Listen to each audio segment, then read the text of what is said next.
Muy buen día, mi nombre es Jonathan Orlando Martínez.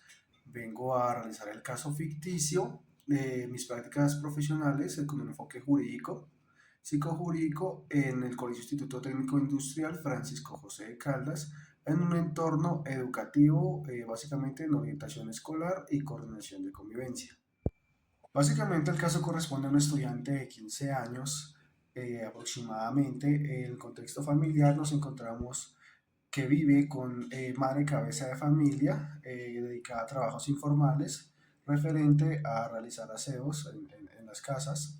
También de igual manera vive con dos hermanos menores, quienes presentan un nivel socioeconómico bajo.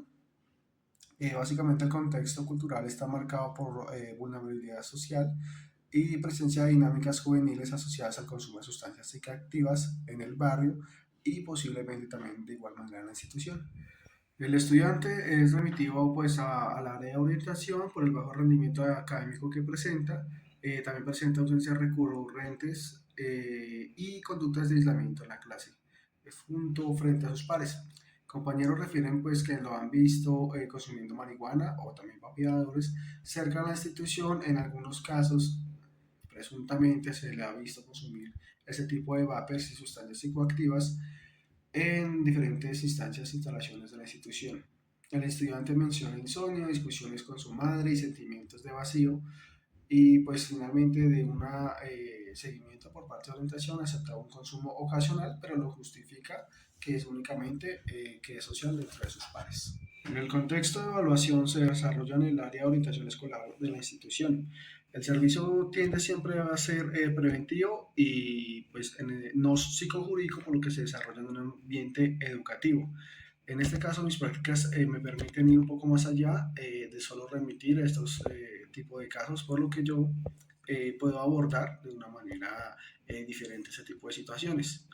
En este caso, pues lo que yo busco es identificar riesgos y posibles vulneraciones de derechos desde mi rol como practicante de psicología jurídica, aparte no solo de la observación, sino también aplicación de diferentes instrumentos, como puede ser una entrevista semiestructurada y un análisis bajo la supervisión de un psicólogo orientador.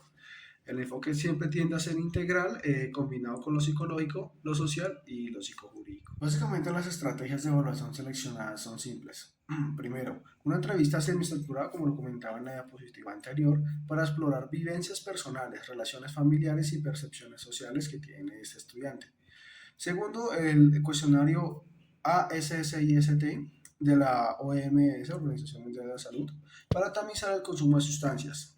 Tercero y cuarto, los dos juntos en un solo punto, es el BDI-2 y el BADAI de Beck, para medir depresión y ansiedad. Son unos formatos psicológicos que se utilizan en la aplicación de estos casos de consumo de sustancias psicoactivas.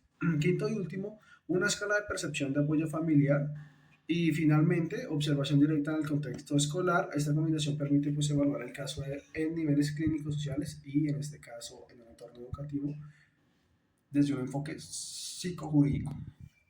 Elegí estas estrategias porque permiten comprender que el caso se considera en tres niveles: clínico emocional, identificando síntomas de depresión, ansiedad, insomnio, etc.; conductual y social, observando el consumo de sustancias y la influencia de los pares, dado que pues si estos ven que no hay consecuencias, que no hay una directriz de las consecuencias, prevención, promoción, etc., pueden incurrir en las mismas situaciones y conductas.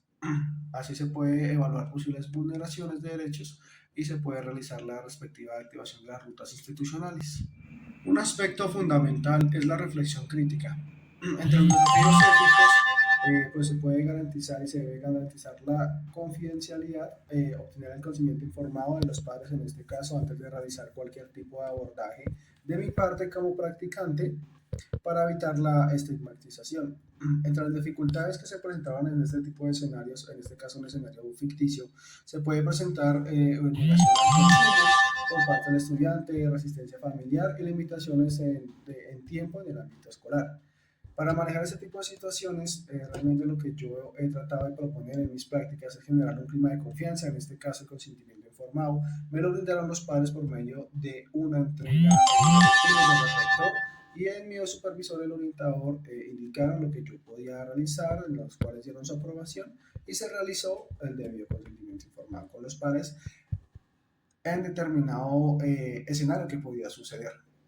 De igual manera, trataba de involucrar a las familias, las familias de manera confrontativa para activar las rutas como lo es Cibecos, el proyecto B5 de los colegios distritales de Bogotá, o en articulación con el ICF o el proyecto de restauración de justicia restaurativa de la Secretaría de Convivencia y Justicia, pues cuando esto lo requiere y sea necesario. Un aspecto fundamental es la reflexión crítica.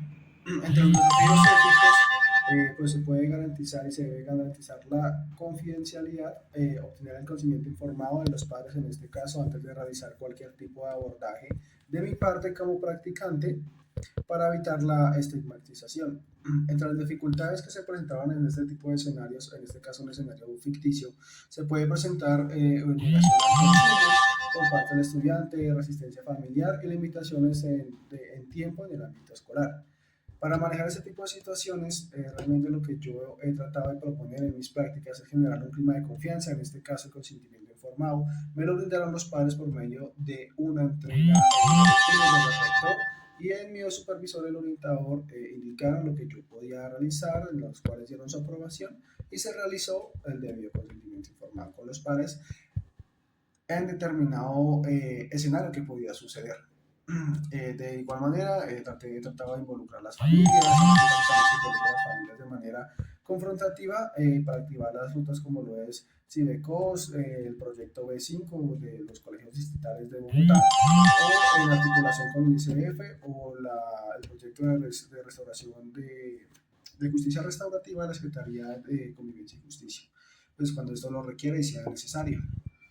Para finalizar esta presentación, pues quiero detenerme en algo muy importante. Las dificultades que enfrentamos cuando aplicamos un enfoque jurídico en un entorno educativo. En primer lugar, siempre debemos recordar que pues, en un colegio, más como en el Colegio Instituto Técnico Industrial Francisco José de Caldas, no es un tribunal, ni siquiera tampoco es una clínica. Es un espacio formativo donde los estudiantes acuden con la experiencia básica que tienen en los hogares, dispuestos a aprender, a socializar y a desarrollarse. Por eso, digamos que aplicar ese tipo de herramientas propias de la psicología jurídica pueden generar retos adicionales. Por ejemplo, cuando yo hablaba de consumo de sustancias psicoactivas o de violencia intrafamiliar o de situaciones de acoso escolar, pues no basta con solo identificar el problema, sino que por otro lado también es importante y es necesario considerar qué otras rutas institucionales activar o qué ir más allá, ya que en un entorno educativo únicamente se presenta el tema de poder remitir y lo que yo mencionaba en mi diapositiva anterior es no ir más allá. Ha sido retador con los padres de familia, con los casos tan delicados que se han de tratar con menores de edad. Incluso es bastante normativo el hecho de que yo me haya puesto en la tarea con el rector, con el orientador, de realizar ciertos tipos de consentimientos informados para poder yo tener la oportunidad de abordar, de entrevistar, de aplicar ciertas pautas, ciertas pruebas a los estudiantes, sabiendo que estaban en una situación o se encontraban en una situación que podría llegar a ser desfavorable para ellos, pero se podría hacer una intervención preventiva y reflexiva indicando las consecuencias legales que puede tener dichas conductas y comportamientos que ellos presentan. En segundo lugar, pues también se encuentra la dificultad de los límites de la confidencialidad. Pues yo al ser alguien externo de la institución, pues es más propenso a que hayan dificultades en hasta dónde puedo llegar, así yo tenga el consentimiento informado de los padres. En cambio, en el campo clínico, el secreto profesional pues, es casi absoluto. Pero pues en la psicología jurídica, con el enfoque jurídico, ocurre pues algo distinto. Si el estudiante confiesa situaciones que impliquen riesgos ya sea para él para los demás, pues ahí se tiene el deber de activar e informar los protocolos. Entonces, ese tema de que me decían los estudiantes de que si yo le cuento, pero no le cuente, no lo informe, pues ya es algo más también de complejo de manejar. Eso me genera un reto ético, pues de cómo lograr que el estudiante confíe en mí, pues al mismo tiempo le estamos advirtiendo que pues la información no puede mantenerse en secreto. También otro aspecto clave, como lo mencionaba antes, es la relación con las familias. Muchas veces las madres, padres o cuidadores niegan situaciones o sienten temor que pueden pasar con sus hijos y esto dificulta pues la intervención en ocasiones, frena los procesos o la evaluación o lo que se esté realizando o el proceso, pues, porque todo está alineado en los procesos ya instaurados por el distrito. Y la cual pues gracias a Dios he tenido buenos supervisores, orientadores escolares que me dicen hasta aquí llegas, hasta aquí no, hasta aquí eso se puede hacer, esto no, así se tenga el consentimiento informado. Realmente estoy muy agradecido por este tipo de actividades, profe, por este tipo de oportunidades en las que podemos inventarnos un caso ficticio, teniendo en cuenta pues nuestras experiencias en nuestro escenario de prácticas. Muchas gracias por ver mi exposición. Hasta luego, muchas gracias.